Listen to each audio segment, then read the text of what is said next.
당신은 지난 한 해 동안 내비게이션에 어디를 찍고 이동했습니까? 2025년 한국인이 가장 많이 검색한 것은 레스토랑도 쇼핑몰도 아니었습니다. 사람들은 어딘가로부터 벗어나고 있었습니다.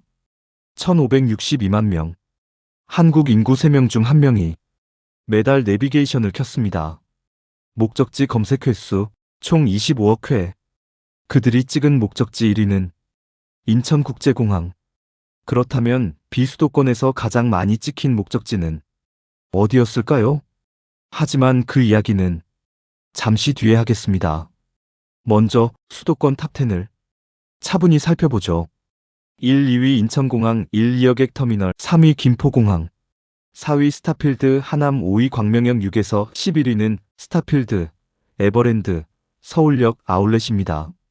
이 순위에는 우리가 무심코 지나친 어떤 패턴이 숨어 있습니다. 이 영상은 어디로 가는지를 말하지 않습니다. 우리가 왜 머물지 못하는지를 보여줍니다. 와이노드 지금 시작합니다.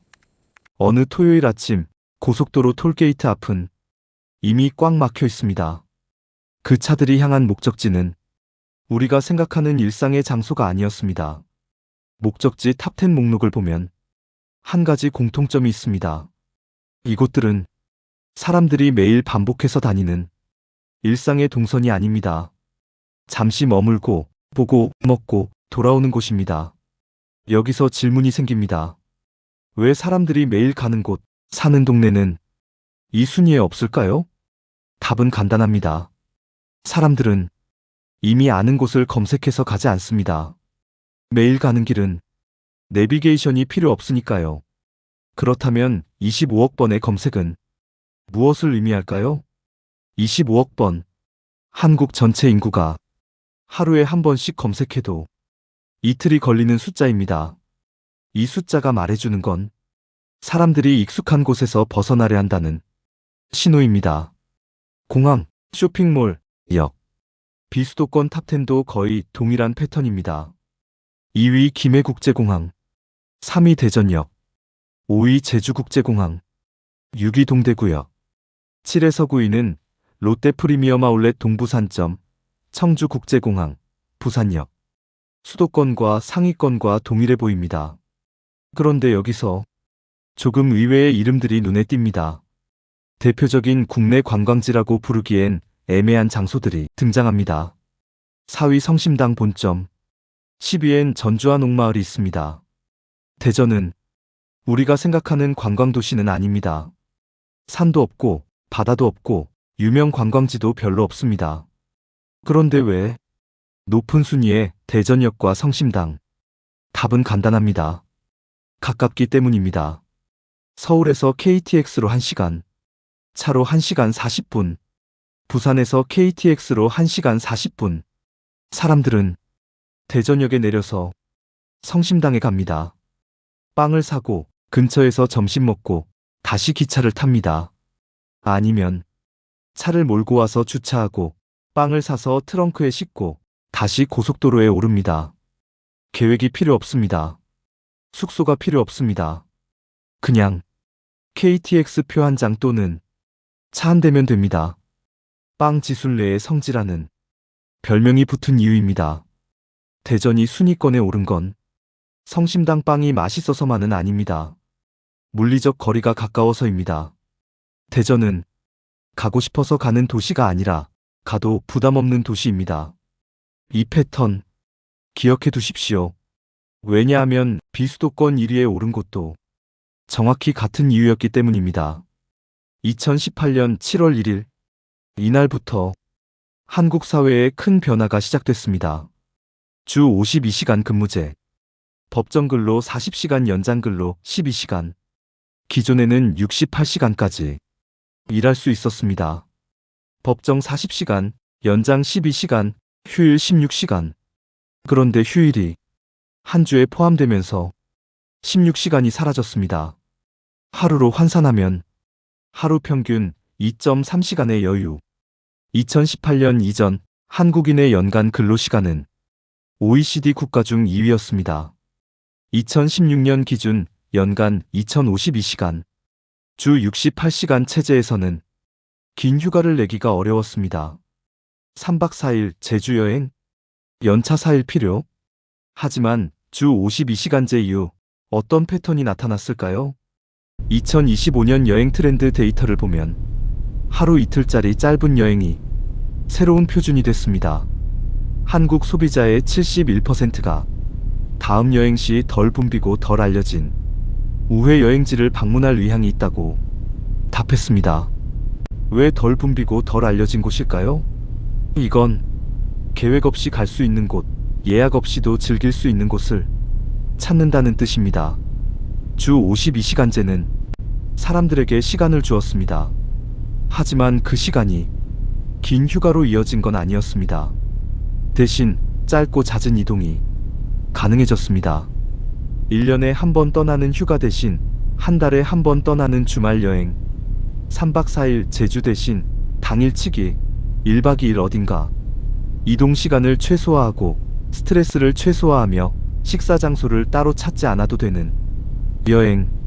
이 조건을 만족하는 곳, 바로 그곳이 티맵 수도권 1위에 올랐습니다. 토요일 아침 7시 서울에서 동해 방향으로 향하는 차들이 한꺼번에 움직이기 시작합니다. 이건 휴가철 풍경이 아닙니다. 아주 평범한 주말의 모습입니다. 이제 비수도권에서 가장 많이 찍힌 목적지를 보겠습니다. 2025년 티맵 목적지 비수도권 1위 속초관광수산시장. 저는 생각보다 의외였습니다. 부산도 아니고 강릉도 아니고 여수도 아닙니다. 왜 하필 속초일까요? 먼저 숫자를 보겠습니다. 2024년 한 해 동안 속초를 방문한 관광객 2,511만 명, 3년 연속 2,500만 명 이상. 속초시 인구는 8만 명이 채 안 됩니다.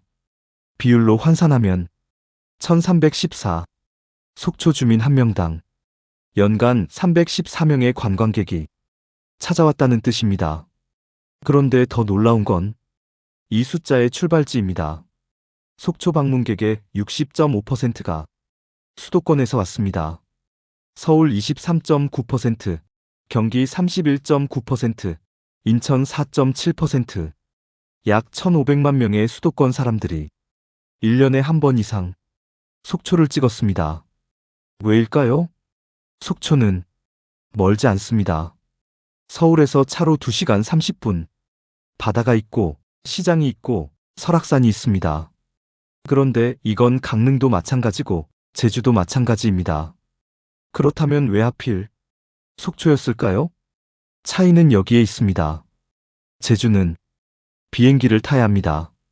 김포공항까지 이동, 탑승 수속, 비행, 렌터카 대여, 최소 3시간.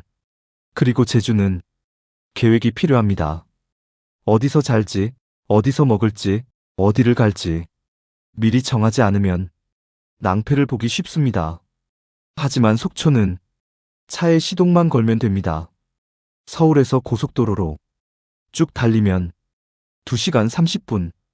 도착해서 시장 주차장에 차를 세우고 걸어다니면서 물회, 오징어 순대, 닭강정 먹고 영랑호 산책하고 저녁 전에 서울로 돌아옵니다. 속초는 원래부터 관광도시였습니다. 다양한 관광 자원이 있었고 사람들은 숙박을 하면서 여행을 즐기곤 했습니다. 하지만 2010년대 후반 서울과 속초를 잇는 도로 사정이 크게 좋아졌습니다. 서울 양양고속도로가 완전 개통되면서 수도권에서 속초까지의 이동시간이 1시간대 후반으로 줄어들었습니다. 그 변화는 관광의 성격까지 바꿨습니다. 접근성이 좋아지자 숙박 여행이었던 속초는 비교적 부담 없이 당일치기로도 갈 수 있는 도시가 되었습니다. 실제로 여행 가이드마다 속초를 당일치기로도 가능한 동해안 여행지로 소개하고 있습니다. 하지만 당일치기로만 가는 건 아닙니다. 2025년 3분기 데이터를 보면 속초 1박 숙박객은 전년 대비 6.3% 증가, 2박 숙박객은 5.5% 증가했습니다. 체류형 관광이 늘어나고 있다는 뜻입니다.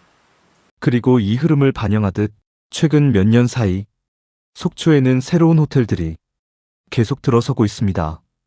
반얀그룹의 카시아 속초, 온천 수영장을 갖춘 체스터톤스, 570개의 객실 규모의 아이파크 스위트, 워터파크가 있는 롯데리조트까지 속초는 이제 머물 수 있는 휴양지가 되고 있습니다.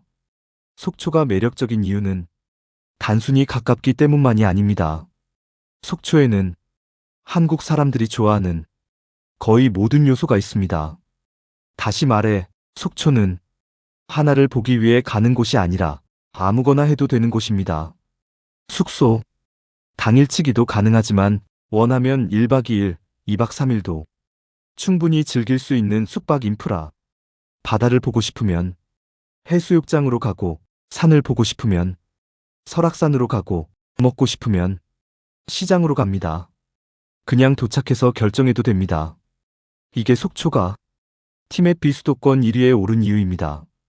그런데 속초의 진짜 변화는 여기서 끝이 아니었습니다. 비수기가 사라지고 있습니다. 2025년 데이터를 보면 속초의 관광 소비액이 6,467억 원이었습니다.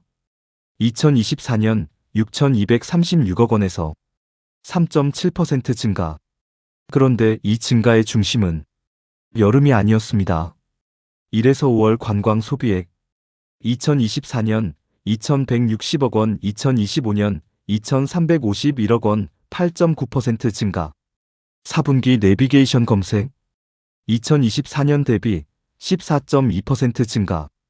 특히 2025년 1월 가장 추운 달에 200만 명이 속초를 찾았습니다. 전년 대비 21% 증가. 11월에는 187만 명. 2023년 대비 12% 증가. 전통적으로 속초는 7, 8월 여름 성수기에 몰렸던 곳입니다. 하지만 이제 사람들은 여름 휴가를 기다리지 않습니다. 주말이면, 아니 평일에도 조금씩 틈을 내서 속초를 찍습니다. 이 지점이 핵심입니다. 속초시 인구 8만 명, 연간 방문객 2,511만 명, 비율 1대 314. 매일 속초 주민보다 훨씬 많은 사람들이 이 작은 도시로 들어옵니다. 2024년 8월 316만 명이 속초를 찾았습니다. 주민수의 39배. 그리고 이 숫자는 계속 늘고 있습니다. 내비게이션 검색 2023년 528만 건, 2025년 577만 건. 특히 겨울, 전통적인 비수기였던 1월에만 200만 명. 전년 대비 21% 증가.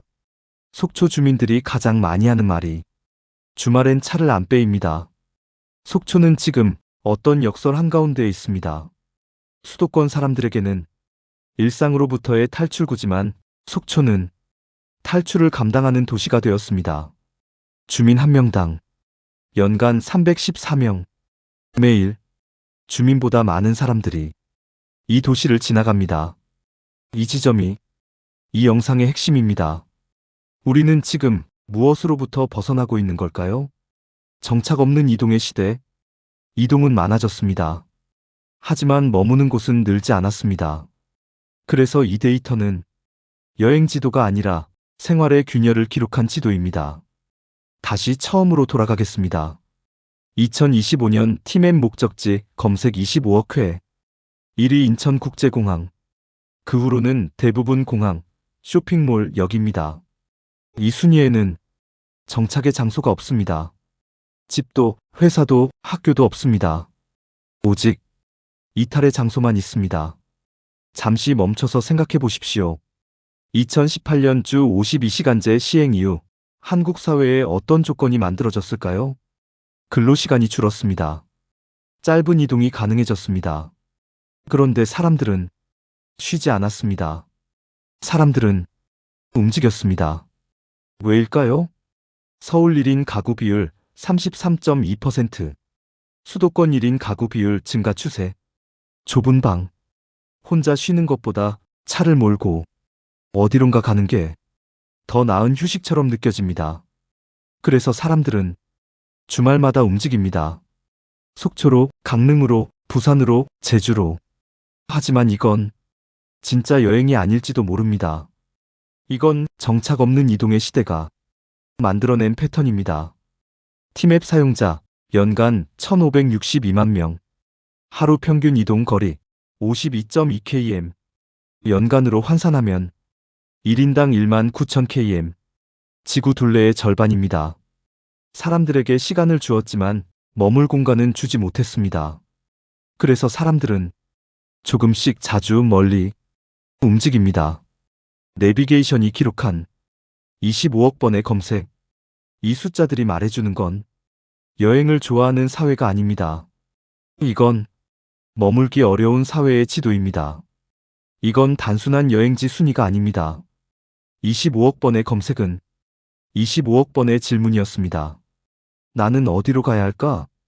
인천공항을 찍는 사람들은 해외로 탈출하고 속초를 찍는 사람들은 일상으로부터 탈출합니다. 그런데 탈출 이후에는 무엇이 남을까요? 또다시 돌아와야 할 집과 다음 주말을 기다려야 할 평일이 남습니다. 당신은 어디를 검색하고 있습니까? 정말 거기에 가고 싶었던 걸까요? 오늘 와이노드가 연결한 이 이동의 기록들이 여러분에게 어떤 질문을 남겼을지 궁금합니다. 우리는 어디로 가고 있는지보다 왜 머물지 못하는지를 함께 들여다봤습니다. 여러분의 생각이 곧 우리 사회의 다음 노드가 됩니다. 이 여정에 계속 동참하고 싶으시다면 구독과 알림 설정으로 함께 해주십시오. 영상이 유익했다면 좋아요로 응원해주시면 감사하겠습니다. 저희는 더 깊은 질문과 함께 다시 찾아오겠습니다. 지금까지 와이노드였습니다.